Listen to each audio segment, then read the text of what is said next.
Hi students, good morning. Today we are going to discussion about IGNO. What is IGNO? IGNO means Indira Gandhi National Open University. What is the purpose of establishment of IGNO? ये IGNO अपने देश में start क्यों की गई इसके बारे में देखते हैं. This university was established with the objective that the stream of education should make its way into every average household of the country. देश का हर आदमी को, हर घर में काम करने वाले, खेत में काम करने वाले, इंडस्ट्री में काम करने वाले, कहीं पर भी जॉब करने वाले, कौन से भी उम्र के किसी भी लोगों को किसी जगह पर एजुकेशन होना चाहिए. इस पर्पस को लेकर भारत में Indira Gandhi national open university की इस्टेब्लिशमेंट हुई. नेक्स्ट, ये कब the united nation had declared 1970 as the international education year. वो 1917 जो ईयर है ना, 1970 ये साल जो है ये इंटरनेशनल एजुकेशन ईयर करके डिक्लेयर किया था, घोषित किया था. 1970 का साल है, ये एजुकेशन ईयर करके डिक्लेयर किया था. तो इसके अंदर या इस साल में अलग अलग तरह का एजुकेशन का स्तर बढ़ाने के लिए डिफरेंट टाइप के प्रोग्राम स्टार्ट किए. उसमें से सबसे बड़ी institute means Indira Gandhi national open university. Yes, in the same year the seminar was organized in New Delhi on the subject of the open university by the government of Indian departments of India Departments of Education and Social Welfare, Information and Broadcasting University, Grand Commission along with UNESCO. The idea of establishing an open university involved in the seminar. एक दिल्ली में seminar हुआ. उस seminar में जो 1970 ये education year था, इसमें seminar हुआ. तो हर तरह का एजुकेशन की ग्रोथ करने के लिए वहां पर डिस्कशन हुई गई. वहां पर कुछ प्लानिंग बनाए गए. यूनेस्को से परमिशन लेके उन्होंने समाज की भलाई के लिए सबको इंफॉर्मेशन होना, ब्रॉडकास्टिंग होना, यूनिवर्सिटी को ग्रांट देना, यूनिवर्सिटी कमीशन एस्टेब्लिशमेंट करना आदि सब काम के लिए वो मीटिंग हुई. उस मीटिंग में इंदिरा गांधी ओपन यूनिवर्सिटी का ठहराव सक्सेस हो गया था. देखो, in 1974 the government appointed the committee under the chairmanship of the P. Parthasarathy and the Open University took shape on 20 September 1955. देखो, ये 1974 में फिर से कमिटी एस्टेब्लिशमेंट अपॉइंटमेंट की, गवर्नमेंट अपॉइंटमेंट कमिटी की. उसके चेयरमैन थे पी पार्थसारथी. पी पार्थसारथी ने ओपन यूनिवर्सिटी के बारे में एक मसूदा बनाया. उन्होंने 20 सितंबर 1985 को उनके कहने के उनकी जो कमिटी थी उस कमिटी के अकॉर्डिंगली एक यूनिवर्सिटी का उन्होंने ये कर दिया. तो it was name after the prime minister Indira Gandhi. उस टाइम पर prime minister Indira Gandhi famous थे, उसके ही नाम से यूनिवर्सिटी स्टैब्लिश की गई. हमारे महाराष्ट्र में यशवंतराव चौहान की भी ओपन यूनिवर्सिटी काम करती है, नासिक को है, सबको पता है. Okay, those who are unable to get a college education in the formal way are giving concession in the eligibility criteria, age and other condition for the administration of this university. ये university में किसी तरह की condition रखी गई नहीं. कौन सी भी उम्र रहो, कहीं पे भी रहो, किसी भी क्षेत्र की पढ़ाई करो तुम्हारे दिल से, ऐसी ये ओपन यूनिवर्सिटी है. In 1990 the IGNO started an audiovisual distance education programme through Akashvani and Doordarshan. तो इंदिरा गांधी ने एक नया प्रोग्राम शुरुआत किया था 1990 में. आकाशवाणी पर उन्होंने लर्निंग का प्रोग्राम और दूरदर्शन पर लर्निंग का प्रोग्राम उन्होंने ब्रॉडकास्टिंग किया था, audio visual. It conducted more than 1000 curricula of the various branches. अलग अलग ब्रांचेस के उन्होंने करीबन 1000 के आसपास उन्होंने सिलेबस बनाए, सिलेबस तैयार किए. It provide the facilities for the education through 58 training centers in 58 training centre बनाए उन्होंने पूरे भारत में.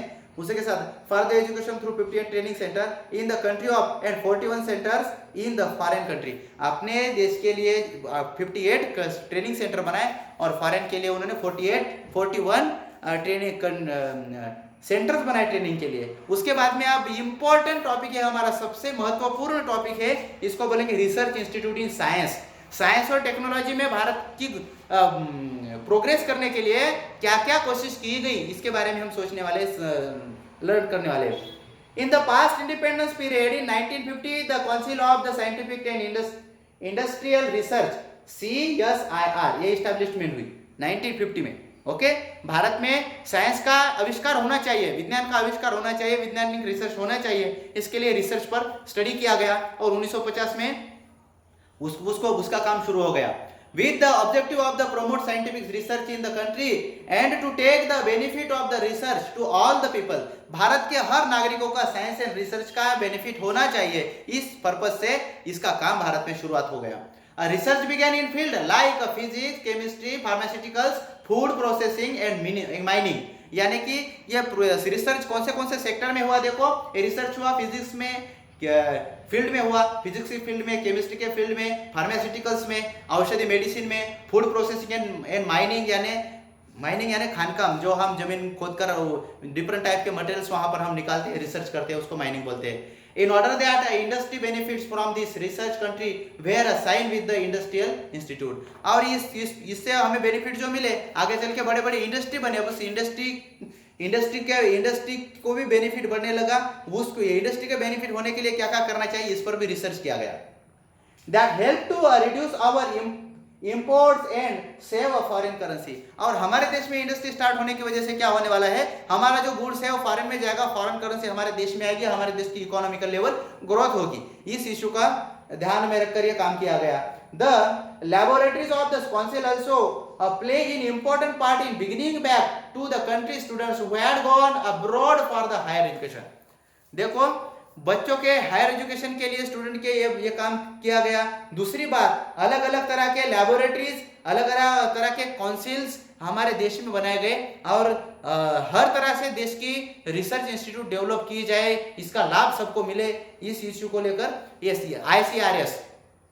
CSIR ये काम करता है। The achievements of the CSIR included marking the ink use for marking voters finger during the election, medicines for the malaria, elephantitis and tuberculosis, water purification technology, reduction in the time required for the bamboo production। देखो कितने प्रकार के काम इन्होंने start किए। अभी मैं देखता इन्होंने इलेक्ट्र जो मतदान है कि नहीं, उसके लिए उन्होंने इंक बनाई, जो हम आज वोट करने जाते पर उंगली को इंक लगाते हैं वो निकलती नहीं, उसका ये उन्होंने आविष्कार किया। मेडिसिन का आविष्कार किया, उसके बाद उन्होंने मलेरिया की मेडिसिन रिसर्च की, एलिफेंटासाइटिस यानी कि हत्ती रोग जो है उसकी उन्होंने मेडिकल निकाली, ट्यूबरकुलोसिस यानी टीबी की उन्होंने medicine, water purification technology develop की। उसी के साथ साथ डिफरेंट टाइप के भारत में फिर अलग अलग तरह का डीएनए फिंगरप्रिंट आ गया, उसके साथ में 60,000 से भी ज़्यादा जो year world and develop the earthquake early warning system. और बहुत सारे रिसर्च में से एक इम्पोर्टेंट रिसर्च ऐसा है कि अर्थक्वेक का मतलब होता है भूचाल कब आने वाला है, कहाँ आने वाला है, इसका पूर्व सूचना देने वाली मशीन भी उन्होंने इन्वेंट की। आदि बहुत सारे इन्वेंशन इसमें हुए हैं। ये लेसन बहुत बड़ा है, आप बहुत इतने सारे पॉइंट सिलेबस में आने वाले नहीं है, आप खुद पढ़ लीजिए। और इसमें से जो मैथमेटिक्स की डेवलपमेंट है, कंप्यूटर की डेवलपमेंट है, Bhabha Atomic Research Centre BARC है, Indian Institute of Technology IIT, Indian Institute of Management, National Institute of Design, Research Institute Medicine, Research Institute of Agricultural, Cancer Research Centre, ये खुद पढ़ने पर easily understand होने वाले topic है। इन सब पर फोकस करने के लिए करीबन 2-4 पीरियड और लग जाएंगे। इसके लिए क्या करो, खुद पढ़ाई कर लो और ये बहुत आसान है, इजीली समझ में आ जाएगा। और यहाँ तक कि सिलेबस अपने पेपर में आने वाला है। 4th lesson first term exam में पहले 4th लेसन आने वाले हैं और पॉलिटिक्स का 1st लेसन आने वाला है। ये हम मंडे के बाद में देखेंगे। Thank you.